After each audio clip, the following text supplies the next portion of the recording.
Entered the wrong house while attempting to visit offensive coordinator Byron Leftwich. Many called for a potential rules violation since offseason programming had not started and players and coaches were not allowed to meet. However, the NFL investigated and found no rules violation. So, Shannon, should Brady have been given a pass for this? Hell nah. In phase one of the offseason, it says players cannot participate in club supervised workout, practices, meetings, film study, or playbook study with any coach, either in person or virtually. So in other words, what he did, Jenny, he smoked the weed, but he didn't inhale. I guess because he didn't make eye contact with Byron Leftwich, or he didn't see him.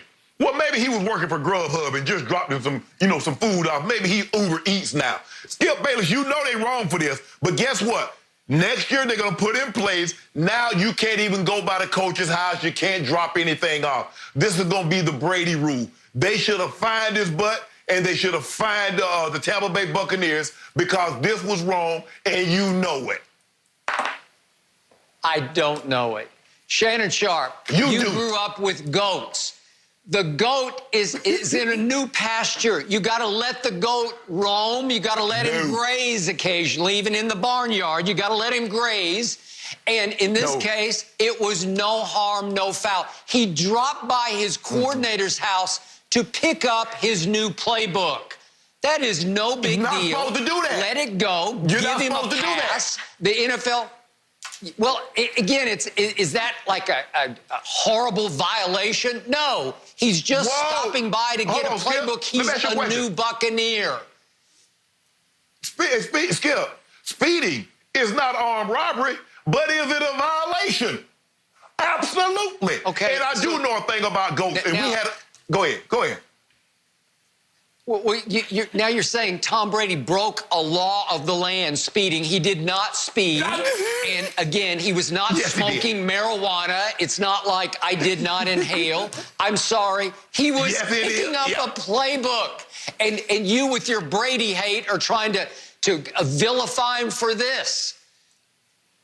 Yeah, I tell you what, at New Goats, when we put them in the pasture, we had an electric fence. It didn't take them long to realize they weren't supposed to touch that fence because that electric current went through them and they backed up. Fine. Brady always gets you guys going. Jordan versus LeBron James GOAT debate rages on. Dennis Rodman weighed in when asked if he could guard LeBron, and Rodman didn't hesitate with a simple yes. Rodman continued saying LeBron is, quote, so easy to play, and that he would have shut him down because his game is simple and all he can do is drive and use his size. Rodman also said Scottie Pippen would have shut down LeBron before Rodman would have even had to guard him.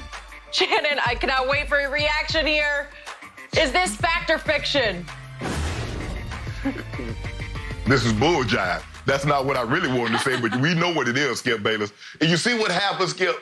Now, all of a sudden, somebody's flipped over a wood pile, and they let critters come crawling out, and here come Dennis Rodman. He's got his 15 minutes of fame again because of the last documentary. And that's what we've seen, Skip Bayless. You know that, I know that. Nobody was even thinking about Dennis Rodman until he played a preeminent role in this last series of The Last Dance. And then all of a sudden, oh, yeah, remember me? I was on that 98 Bulls team, too. And this is what I was able to do. Man, stop it. Rodman, you were an unbelievable player. And I've argued with Skip Bayless on your behalf that you were a made man before you even teamed up with Michael Jordan. 2 Defensive Players of the Year, 2 chips. And so with 2 Defensive Player of the Year, 2 chips, and the rebounding titles, you were a made man. Skip, people don't know this. Dennis Rodman at 6'8" had 2 seasons in which he averaged 18 rebounds a game. One year, he was 18.7. So I'm not saying Dennis Rodman wasn't great. Yes, he was a Hall of Famer before he even went to the Bulls. But he even stopped this. Let me tell you about some of the other great defenders that we would say great defenders. Now, this is what Iggy won Finals MVP, Skip, and LeBron James averaged 36, 13, and 9. Against Draymond, over 4 finals, he's 33, 11, and 9. Against Kawhi. Now, Kawhi is a tremendous defender. Many say he's the best defender right now in basketball, comparable to Scottie Pippen and Michael Jordan. In the finals in which LeBron won the MVP, He was 32, 10, and 11 in Game 6, 32 and 37 and 12 in Game 7. And in the finals that they lost, and people say, oh, LeBron was terrible. He was 28, 8 and 7 on 57% shooting against Kawhi. And oh yeah, Paul George, that other great defender that they got out in LA, over 4 series, he's 28, 8 and 6. Skip, what guys got to understand, Skip, and I've tried to do a great job when I go back and talk to guys in the Hall of Fame, Skip, because like I said, everybody believes the era in which they played in was the best. But I say, guys, there's this thing called evolution. Guys are getting bigger, they're getting faster, they're getting stronger. Guys in the NBA, Skip, they're getting taller, they're getting more skill. We rave about Larry Bird shooting the ball. Golden State had 3 guys on their roster that can shoot the ball every bit as good as Larry Bird. Steph, KD, and Clay. That's 3 guys on one team, and we know what Larry Bird was. And then you say, yeah, I lock up KD too. Man, stop. Skip, the man is 7 foot tall shooting the ball at a 10-foot apex. You're not locking anybody up, Skip. I get it, Skip. I would have my face. Hey, well, since we talking about what we can do hypothetically, you know what? I want LT one-on-one and blocking. When he rushing the quarterback, John Elway, I want LT. I'm going to lock him up. And by the way, rest his soul, Reggie White, I got something for him too. Man, stop this, Dennis.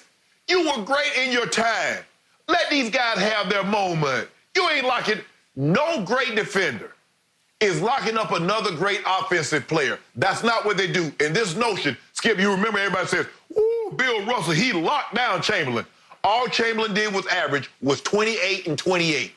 For over 100 plus games, Wilt Chamberlain was 28 points, 28 rebounds. That's what he averaged against Russell. Is that shutting down? Because I guarantee you, if a guy averages 28 and 28 right now, he's going to win the MVP every year, no matter what his record is, if he puts up those kind of numbers. So no, Dennis Rodman out of his mind, which he probably was when he made that statement. Shannon Sharpe. This Last Dance documentary has been your last dance and LeBron's last dance on your GOAT debate that you try to make so pathetically every day on this show. And now you say somebody's scurrying out from under the woodpile. Dennis Rodman was not just a good, he was a great defender.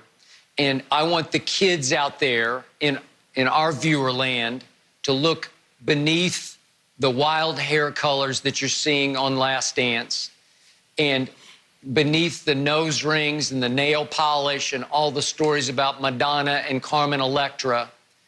Dennis Rodman was rare. He was special in ways I've never seen anybody be special. And when he says he could shut down LeBron, I believe he would make life miserable for LeBron at his defensive peak. And I'm talking about with the bad boy Pistons. Yes, he would have caused huge problems for LeBron James. The reason being, at 6'8", I'd never seen anybody stronger at 6'8", just naturally gifted stronger, who played any stronger than Rodman did at 6'8", which is about an inch shorter, only an inch shorter than LeBron.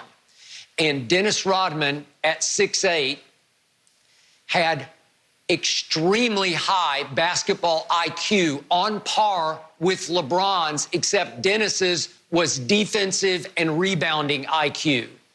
He was sly, smart in ways I'd never seen before a defensive rebounding player be. He was a below-the-rim rebounder. He was not an explosive leaper, but he was very quick on his feet, and he always beat you to the spot on defense and under the basket for the carom, for how the ball was going to bounce.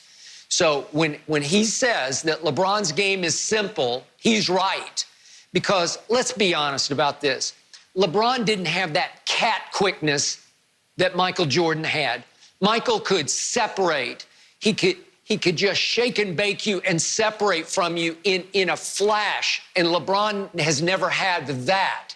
And he said he has only one move. Well, what have I always said about LeBron? Greatest attacker of the basket I've ever seen. But it's very simple because it's just straight head, straight line explosion. He's not going to fake you off your feet.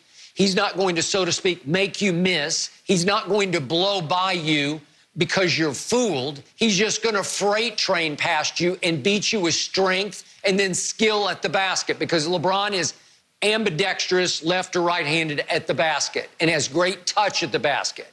What LeBron is in the main is he's an all-time great passer, but he's an average at best jump shooter, mostly below average given his superstardom. And he's a lousy free throw shooter, and Dennis would lock right in on that because Dennis studied, Dennis researched. And what you forget, Dennis played with a nasty edge unlike we see anybody play defense today. He was the all-time greatest irritant, distractor, the crown prince pest that we've ever had in the history of this game. And once he got under your skin, he would snatch your poise, he would snatch your wits, and ultimately he would snatch your heart right out of your body. And that's what would start happening to LeBron if Dennis guarded him. And I made the case to you, Shannon. We were talking about Shaq, Kobe, Lakers versus the '98 Bulls. And I told you, well, on defense, the Bulls would just put one of their 7-footers, Luke Longley, Bill Winnington, at the rim, and then they would put Rodman on Shaq. And he would bother Shaq because he's way stronger than you think he is, and he's going to